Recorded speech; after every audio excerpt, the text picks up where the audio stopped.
कहानी स्टार्ट होती है और हम एक फैक्ट्री को देखते हैं जो कि बहुत ही ज्यादा पुरानी होती है। उस फैक्ट्री के अंदर बहुत ही सारी मशीन चल रही होती है और एक जगह पर केमिकल भी बन रहा होता है और जहाँ पर हम देख सकते हैं कि थोड़ा बहुत केमिकल लीक भी हो रहा है और केमिकल जमीन पर पड़ी हुई एक चीज के ऊपर गिरता है और वहाँ पर किसी इंसेक्ट का एक छोटा सा अंडा होता है। और साथ ही हम यहाँ पर देखते हैं कि यहाँ पर ड्रग्स बनाने वाले पौधे भी होते हैं और उनके ऊपर भी केमिकल गिर रहा होता है। फिर हम एक कार के अंदर टायलर और उसके डैड को देखते हैं। टायलर अपने स्कूल के एक प्रोजेक्ट के लिए एक ट्रिप पर जाने वाला होता है और उसके डैड अपनी कार से उसे एक खाली सुनसान जगह पर छोड़ देते हैं क्योंकि वो चाहते हैं कि टायलर अपने अकेले मन पर काबू पा सके। और फिर टायलर अपने बचपन के दिन को याद करता है जब वो जंगल में अपने डैड से अलग हो जाता है और जिसके बाद से टायलर आज तक अकेले रहने से डरता है।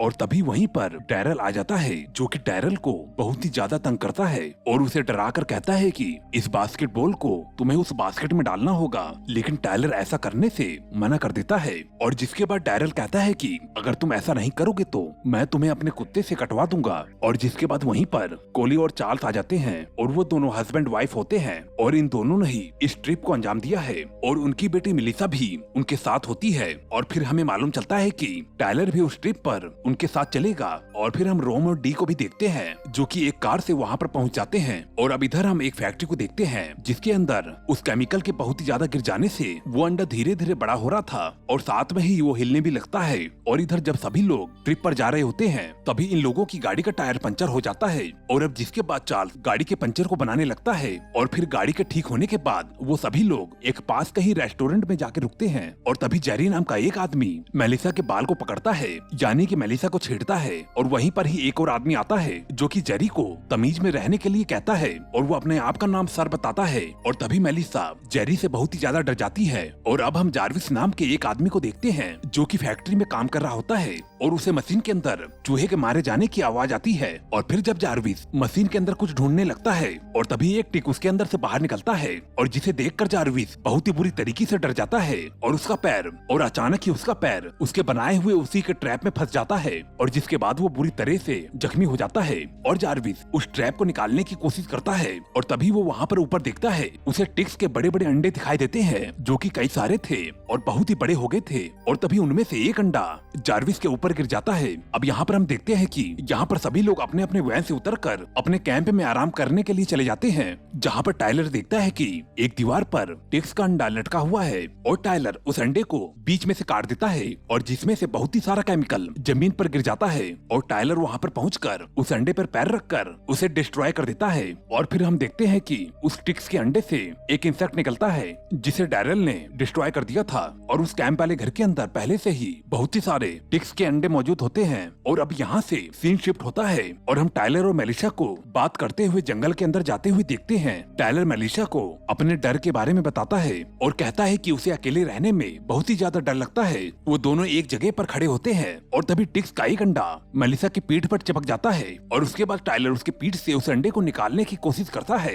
लेकिन अंडा निकालने के समय मेलिशा को बहुत ही ज्यादा दर्द भी होता है। अब काफी देर तक कोशिश करने के बाद वो अंडा बहुत ही मुश्किल से निकलता है और अब वो दोनों भागते हुए चार्ल्स को उस टिक्स के अंडे के बारे में बताते हैं। लेकिन सभी स्टूडेंट्स और चार्ल्स इस बात को मानने के लिए बिल्कुल भी तैयार नहीं होते हैं। अब इसके बाद टायलर चार्ल्स को वापस घर चलने के लिए कहता है लेकिन चार्ल्स इस बार भी उसके बात को नहीं मानता है। और फिर वहीं पर सर और जेरी भी आ जाते हैं और वो दोनों ही चार्ल्स का बहुत ही दिमाग खाने लगते हैं। इधर हम जारविस को देखते हैं जिसके दिमाग और बॉडी के अंदर टिक्स घुस चुके होते हैं और उसकी पूरी बॉडी मूव कर रही होती है। और फिर उसकी बॉडी के अंदर जहाँ पर टिक्स होता है जारविस वहाँ पर गोली चलाकर अपने आप को ही जख्मी कर लेता है। और अब हम रात में देखते हैं कि सभी स्टूडेंट्स एक साथ होते हैं और डैरल उस आग में पेट्रोल डाल रहा होता है और जिस कारण आग बहुत ही ज्यादा बढ़ जाती है। और इस आग को देखकर चार्ल्स वहाँ पर आता है और उस आग को जल्दी से बुझा देता है और सभी लोगों पर चिल्लाने लगता है और कहता है कि ऐसा दोबारा मत करना क्योंकि हमारे पास फ्यूल टैंक है और साथ ही इस जंगल में आग भी लग सकती है।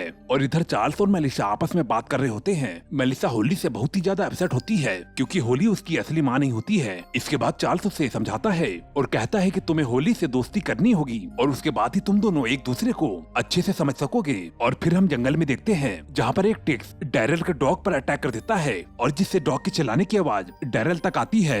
और फिर वो जंगल में अपने डॉग को ढूंढने लगता है और आखिरकार उसका डॉग उसे मिल जाता है। लेकिन वो देखता है कि उसका डॉग तड़प तड़प कर मर चुका है और जिसके बाद वो बहुत ही ज्यादा अपसेट हो जाता है। फिर रात में टायरल अपने कपड़े को पैक करके वहाँ से जा रहा होता है और टायलर उसे रोकने की बहुत ही ज्यादा कोशिश करता है। लेकिन टायरल टायलर को धमकाने लगता है और कहता है कि तुम इस बात को किसी को भी नहीं कहोगे और फिर टायरल वहाँ से चला जाता है। अब अगली सुबह चार्ल्स शेरिफ को बुलाता है और उसे अपना मरा हुआ डॉग दिखाता है और कहता है कि पता नहीं किसने इसको मार दिया है। और फिर तभी शेरिफ जार्विस के बारे में पूछता है और उसका हुलिया बताता है और कहता है कि कल रात से वो अपने घर पर नहीं आया है, अगर आपको उसके बारे में कुछ भी मालूम चले तो हमको जरूर बताना। और जिसके बाद शेरिफ वहाँ से चला जाता है। फिर टायलर वहाँ पर आता है और सभी को बताता है कि डैरल रात को ही इस कैंप को छोड़कर चला गया है। और अब जिसके बाद चार्ल्स को डैरल के ऊपर बहुत ही ज्यादा गुस्सा आता है और टायलर को सभी लोग बहुत ही ज्यादा डांटते भी हैं और टायलर वहाँ से चला जाता है। अब मेलिसा टायलर के पास जाती है क्योंकि टायलर बहुत ही ज्यादा उदास हो जाता है। मेलिसा उससे कहती है कि इसमें तुम्हारी कोई भी गलती नहीं है। और फिर थोड़ी देर के बाद चार्ल्स और टायलर मरे हुए डॉग को एक डॉक्टर के पास ले जा रहे थे, ये जानने के लिए कि आखिर उस डॉग की मौत कैसे हुई। फिर इसके बाद हम डैरल को देखते हैं जो कि जंगल से शहर तक जाने के लिए रास्ते को खोज रहा होता है। और इधर हम देखते हैं कि डॉक्टर उस डॉग को इंजेक्शन लगा रही होती है और फिर एक और इंजेक्शन को लगाती है जो इंजेक्शन उस डॉग के पेट में फंस जाता है और वो डॉक्टर उस इंजेक्शन को बाहर खींचती है और उस इंजेक्शन के साथ ही एक टिक्स उस डॉग के शरीर से बाहर निकलता है और डॉक्टर के हाथ से वो टिक्स निकल जाता है। और तभी वो लोग दरवाजे को बंद करके उसे ढूंढते हैं और तभी वो टिक टायलर के मुंह पे आ जाता है और उसे बहुत ही बुरी तरीके से काटने की कोशिश करता है। लेकिन चार्ल्स उस टिक को टायलर के मुंह पर से हटा देता है और फिर वो डॉक्टर उस टिक के ऊपर पैर रखकर उसे जान से मार देती है। और फिर उसके बाद वो डॉक्टर उस टिक का पोस्टमार्टम करती है और कहती है कि ये टिक एक केमिकल से बना हुआ है और ये बहुत ही ज्यादा खतरनाक है। इधर हम डैरल को देखते हैं जो कि जंगल को पार करने की कोशिश कर रहा होता है और तभी एक टिक डैरल के पैर में घुस जाता है और उसे बहुत ही बुरी तरीके से काटने लगता है। अब डैरल उस टिक को बहुत ही मुश्किल से चाकू से काट के निकाल देता है और इसी बीच डैरल बहुत ही ज्यादा जख्मी भी हो जाता है और उसे बहुत ही ज्यादा दर्द होने लगता है। इधर होली मेलिसा और कैली को बोलती है कि तुम लोग खाने के लिए जंगल से मछलियों को पकड़ कर ले आओ। और जिसके बाद मेलिसा और कैली जंगल में जाते हैं और एक नदी के किनारे जाल बिछाकर मछलियों को पकड़ने की कोशिश करते हैं। अब उनके जाल में कुछ फंसता है। अब मेलिसा नदी में जाती है और जाल को खींचती है। वहाँ पर उन्हें मछली नहीं बल्कि शेरिफ की बॉडी मिलती है और इस कारण से वो दोनों डर जाते हैं और वापस से कैंप की तरफ भाग जाते हैं। और फिर हम रॉम और डी को देखते हैं जो कि एक साथ घूम रहे होते हैं। लेकिन तभी डी उस फैक्ट्री में चली जाती है जहाँ पर बहुत ही सारे टिक के अंडे होते हैं और साथ ही वहाँ पर अचानक जार्विस भी आ जाता है और अचानक डी उसे देखकर बहुत ही ज्यादा डर जाती है। अब डी जमीन पर गिर जाती है और साथ में ही जार्विस भी गलती से डी के ऊपर गिर जाता है। वो टिक जार्विस के चेहरे में घुस गया था और जिसके बाद जार्विस उसे कहता है कि वो उसको शूट कर दे। लेकिन इससे पहले ही जार्विस का पूरा चेहरा फट जाता है और वो टिक डी के गर्दन पर अटैक कर देता है। इस कारण से डी वहाँ से फटाफट भाग जाती है। अब सीन चेंज होता है और हम डैरल को देखते हैं जो कि एक जगह पर जख्मी पड़ा होता है और तभी वहाँ पर जेरी और सर पहुँच जाते हैं और उससे उनके गांजे के बारे में पूछते हैं और हमें मालूम चलता है कि वो सर ही उस फैक्ट्री का मालिक है। अब सर उसे मारने वाला था जिस वजह से डैरल पहले से ही सर को जख्मी करके वहाँ से भाग निकलता है और तभी सर उसका पीछा करता है और डैरल को शूट करने लगता है और तभी गोली गलती से जंगल में लगे हुए फ्यूल टैंक में लग जाती है और जिसकी वजह से जंगल में हर तरफ आग लग जाती है। और सर डैरल को गोली इसलिए मारता है ताकि डैरल वहाँ से जाकर सभी को उसके गैर कानूनी धंधे के बारे में न बता दे।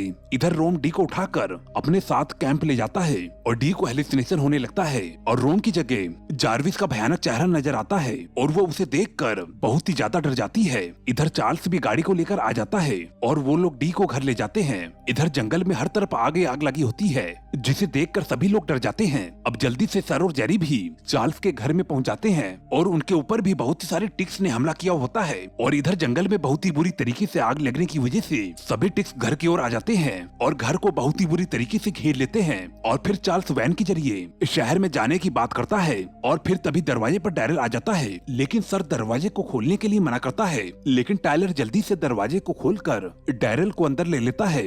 यहाँ डैरल की हालत बहुत ही ज्यादा खराब थी और उसके पैरों में एक टिक भी चिपका हुआ था और टिक की वजह से उसे काफी ज्यादा पेन हो रहा था। और जिसके बाद टायलर उस टिक को आग लगाकर उसे जान से मार देता है। और फिर डैरल सभी लोगों से कहता है कि उसकी ये हालत जेरी और सर ने की है और ये कहते ही डैरल की तुरंत ही मौत हो जाती है। और फिर सर कहता है कि डैरल की मौत टिक के काटने की वजह से हुई है। और फिर टायलर डैरल की बॉडी पर गोली के निशान को देखकर कहता है कि डैरल की मौत गोली लगने होने की वजह से हुई है। और फिर इसके बाद सर उन लोगों को बंदूक दिखाकर वैन की चाबी को मांगता है, लेकिन वो सभी लोग चाबी देने के लिए मना करते हैं। और फिर चार्ल्स उन्हें बचाने के लिए दरवाजे की ओर भागता है, जहाँ पर सर चार्ल्स को गोली मारकर जख्मी कर देता है। और फिर मजबूरी में होली सर को वैन की चाबी दे देती है। और फिर सर जेरी को वैन की चाबी देता है और कहता है कि तुम जाकर वैन को ले आओ। और फिर जेरी एक आग को लेकर जैसे तैसे टिक्स से बचता हुआ वैन में पहुंच जाता है। और तभी एक टिक पीछे से जेरी को काट लेता है। और फिर जिसके बाद जेरी का सर घूमने लगता है। और फिर उसे घर के बाहर सर की जगह शेरिफ नजर आता है,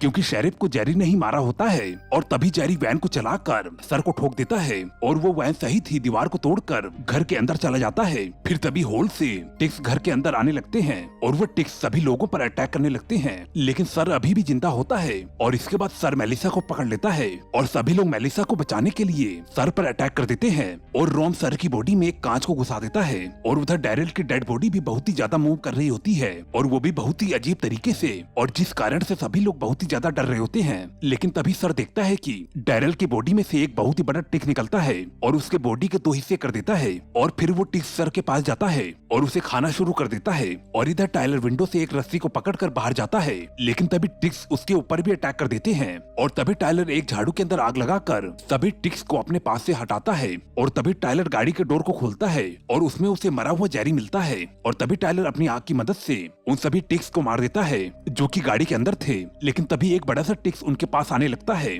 लेकिन तभी समय रहते ही टाइलर गाड़ी को विंडो के पास ले आता है और सभी लोग एक एक करके गाड़ी के अंदर आने लगते हैं। लेकिन तभी वहाँ पर वो बड़ा सा टिक्स आ जाता है और रोम के ऊपर अटैक करने लगता है। लेकिन टाइलर रोम को बचाने के लिए भागता है और अपने हाथ में लिए हुए आग से टिक्स को डराने की कोशिश करता है और आग लगी हुई झाड़ू को टिक्स के मुंह में डाल देता है और रोम को वहाँ से बचा लेता है। और फिर सभी लोग जल्दी से वैन से वहाँ से निकल जाते हैं। इधर आग की वजह से टिक्स ब्लास्ट हो जाता है और पूरा घर जल के राख हो जाता है। और वहीं पर जंगल में एक बहुत ही बड़ा सा फ्यूल टैंक रखा होता है और उसके अंदर भी आग लग जाती है और वहाँ पर एक बहुत ही बड़ा धमाका होता है और वहाँ पर जितने भी टिक्स होते हैं और वो धमाके की वजह से सभी मारे जाते हैं। और फिर हम लास्ट का सीन देखते हैं जहाँ की शहर में खराब गाड़ियाँ रखी होती हैं और वहीं पर ही चार्ल्स की वैन भी होती है और गाड़ी के नीचे हम देखते हैं कि वहाँ पर टिक्स का एक अंडा होता है। इसका मतलब साफ था कि टिक्स कभी भी खत्म नहीं हुए हैं। और दोस्तों इसी सीन के साथ मूवी एंड हो जाती है। दोस्तों आपको ये स्टोरी कैसी लगी हमें कमेंट करके जरूर बताएं और जाते जाते वीडियो को लाइक कर दें। मैं मिलता हूँ आपको अगली वीडियो में। Okay bye.